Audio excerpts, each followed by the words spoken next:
Well, we know that we are going to Paris and we are hoping for a global climate agreement by Paris. And then there are issues that we have to fight for. But the most important thing for us is what we are fighting for here has the benefits for the Indonesian people in general. And what do you mean by that? What do you mean in terms of the benefits generally?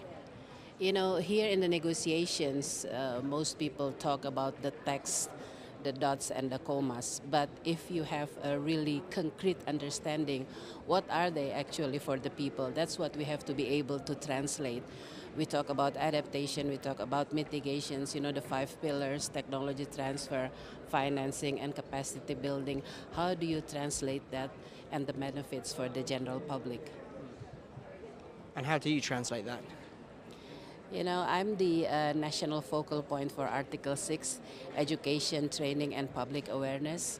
So we do all kinds of activities, public outreach, to make more people involved and more people understand about the issue. And that's why here at the Lima COP20, we have the Indonesia Pavilion, which talk about all kinds of issues, not only from the Indonesia's points of view, but also from our partners, either bilateral, regional, or multilateral organizations. And this is the program of the Indonesia Pavilion. We are at the delegation pavilions. There are issues that we talk about, not only the 5 pillars that I mentioned before, but also in terms of stakeholders. For example, women, youth, and the disabled. We are trying also to involve the disabled in all our programs.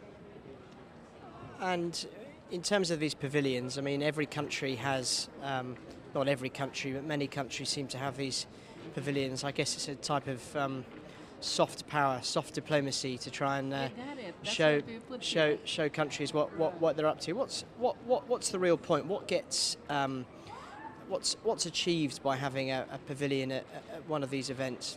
It's a showcase, actually. It's a showcase of our programs and that we are transparent in all our activities, especially our aim in the emission reduction of 20% by 2020 with our own efforts and 41% with international assistance. What are they? What are the activities? What are the impacts? What are the indicators?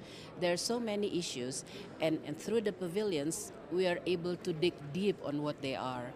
And of course, what's interesting is, like I mentioned, we have partners, right? Bilateral, multilateral. And we invite many countries who have similar problems as well as different problems, so we could compare notes. You mentioned you were a focal point for education. Tell me what's happening in Indonesia regarding education over deforestation and working with local communities who perhaps see the forests as a resource that they own and they can do with as they wish. What kind of work are you doing, outreach are you doing? Yeah, basically the way we see the outreach is we see the sequence. You know, we have the science of climate change, we have the impacts, we have the solutions, as well as the political landscape, as well as how to communicate all the issues.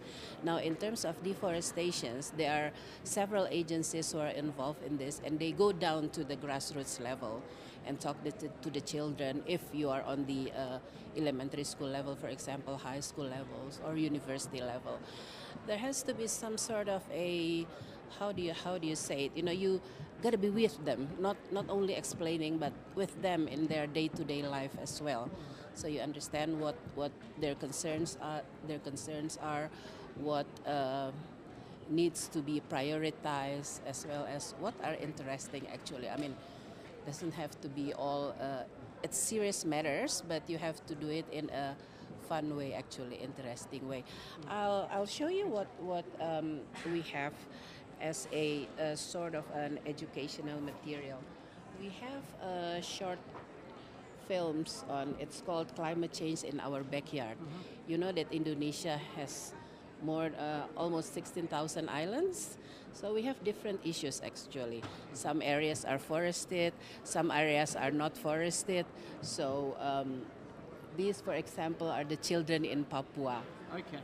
So yeah, it's for them. And then we also have after the rainfalls. This has a local wisdom, Yeah. local wisdom on how they deal with climate change. And then of course this is the serious part where what we have done in the last 5 years.